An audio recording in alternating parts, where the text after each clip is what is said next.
In a recent Creator Insider video, Tom Lung, the Director of Product Management over at YouTube, discussed ways that YouTube are looking into combating dislike mobs, which Tom described as where a group of people will go to a video, not even watch the video, and just purposely hit the thumbs down. Now, I personally find this more than just a little bit grimy, considering this came after YouTube Rewind 2018 became the most disliked video of all time on YouTube. For years, creators on the platform have been complaining about weaponized dislikes, and YouTube did absolutely nothing about it, but the moment that their own produced YouTube Rewind 2018 becomes the victim of weaponized dislikes, now they're up in arms and they're like, oh, we gotta do something about this. So no, they're not actually finally listening to the creators thinking like, oh yeah, we need to do something about weaponized dislikes because it's bad for the creator experience. No, they're doing this because when they do YouTube Rewind 2019, they can't be having goddamn 15 million dislike video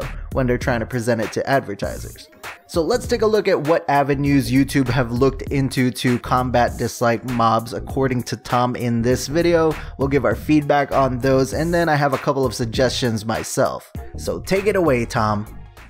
So one option, just for clarification, is you can go in the channel settings and the upload defaults and indicate that you don't want your ratings to be visible.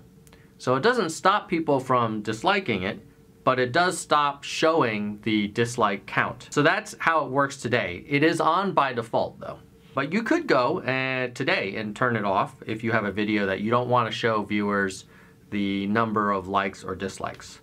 So one option is we could say, well, why don't we just have that off by default? So viewers can still like or dislike, but we won't show the count. So that's one option, because have it kind of default off. It's an interesting one because on the one hand you could say, well, if I show the ratings and there's a lot of people that like the video, then that's a signal to viewers that this is a, this is a really cool video. And so in some ways, like not showing it may not be what the creator wants. Maybe they do want to show it. Okay, so there's issues with this one, right? So he's talking about the current option where we can remove the ability for the public to see the likes and dislikes. We can still see it as creators in, whatever Creator Studio and whatnot. But the problem with that is the YouTube viewer base has already been conditioned to believe, whether or not it may be true, they themselves believe that the reason why the creator removed the ability for the public to see the likes and dislikes is because it got a massive amount of dislikes over likes. Also, from what I've seen online from people discussing this topic, they feel that when a creator hides information from the viewer just does not trust the creator, and they usually just click away because they feel like, oh, what are you trying to hide? When they hide their subscriber count or the likes and dislikes, there's just a feeling of distrust there that makes them not want to watch the video. Then he mentions, maybe just turning it off by default, but if it's still an option, it still creates the same problems that I just discussed. So, moving on. Another one is requiring more granularity when someone downvotes. So maybe we would say, hey, if you're gonna give a downvote, maybe you fill out like, click a checkbox as to why you don't like this video. That would actually give the creator some more information, like, oh, they don't like it because they just don't agree with you. They don't like your channel in general. They feel like the information was insufficient. Who knows? Like we could give them a number of options. That could give the creator more info, and it would also encourage viewers who are saying dislike to not just kind of do it impulsively, but really think about it. On the other hand, that's complicated to build, complicated to collect. Then we have to display the results to the creator, like in YouTube Analytics or somewhere in Creator Studio. And you could argue like, hey, if I'm a viewer, I just want to dislike this video. Like, why are you making me fill out this little survey? So this one's a little bit interesting because it's similar to something that I thought of myself like years ago. My idea is the same. They have to provide the feedback when they give the dislike, but the difference is my idea is it's not a finalized dislike until it's reviewed by a third objective party. So the way this would work would be similar to the tribunal system from League of Legends, which I don't know if it's still in place. It used to exist when I played years ago, but basically the way it would work from a YouTube sense is that users would volunteer to watch random videos in which they would be shown the reason for the dislike. After watching the video themselves, they can vote whether or not the reason for the dislike was valid in their eyes. After the dislike reason gets 10 votes as to whether or not it is a valid reason or not, it either gets solidified or removed. So this way it combats the people that are just being petty little assholes and they just dislike for no reason, and also lets actual valid constructive criticism reach the creator. So if somebody gives a dislike and says the audio levels are out of whack, objectively people can look at that and see like, oh yes, the audio levels are out of whack. So when that kind of feedback actually reaches the creator, they can better themselves. Obviously, it would help if there was an incentive for the volunteers to actually do this. It would also encourage them to find videos that they otherwise would not have. I don't know, that's just my suggestion on that.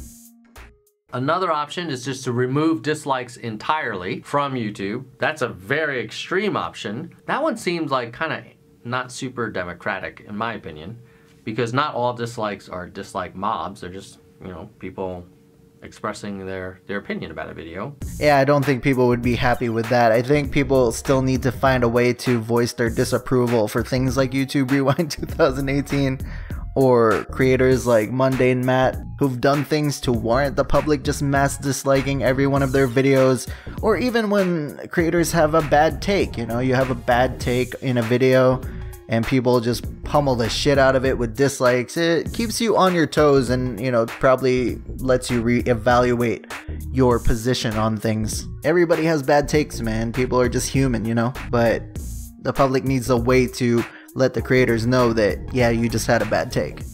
Maybe a more subtle one is removing the dislike count.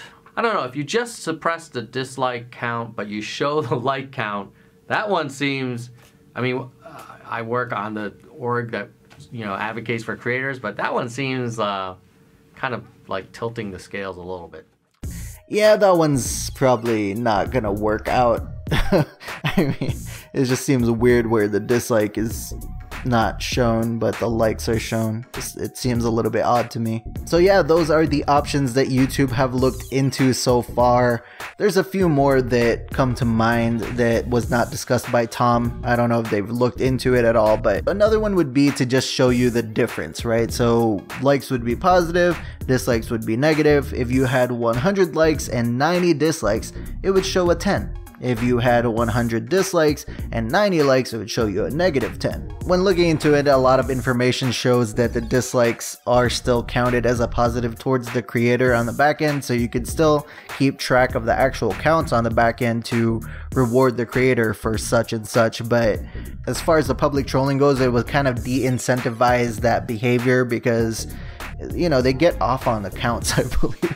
You know, seeing how high they can get the dislike count to go. I mean, I guess they could still do that by how low they can get the negative number to go, but I feel like they would not be as motivated to get a higher negative count than they are to get a high dislike count, you know what I mean? And lastly, a user named NPT Music commented on the Creator Insider video saying, "Just don't count likes or dislikes until someone has watched at least 25% of a video.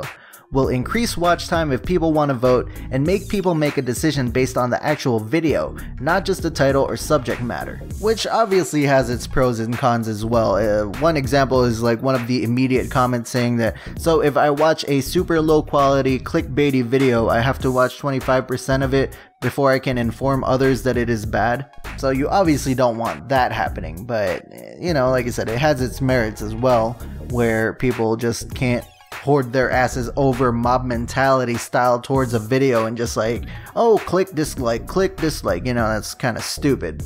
But that's pretty much all I got.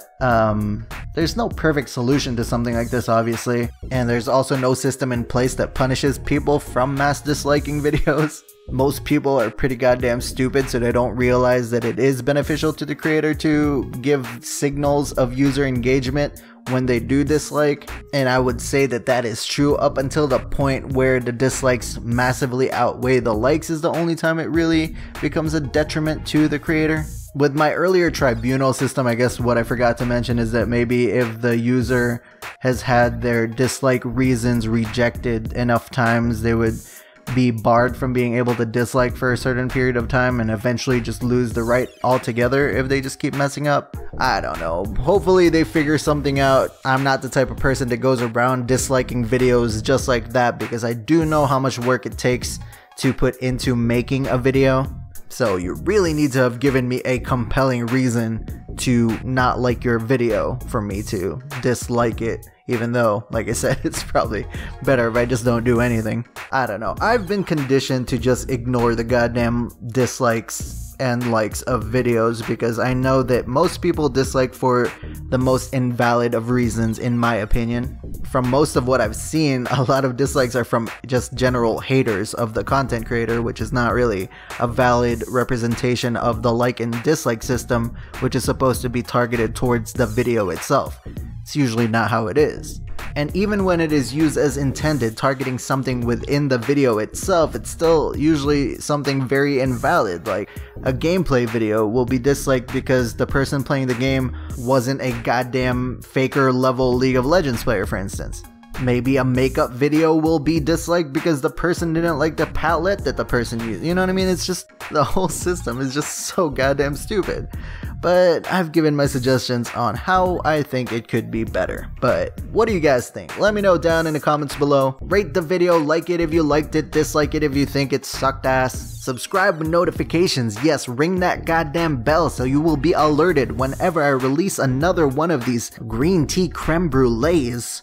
Thank you very much for watching, and I will see you guys next time.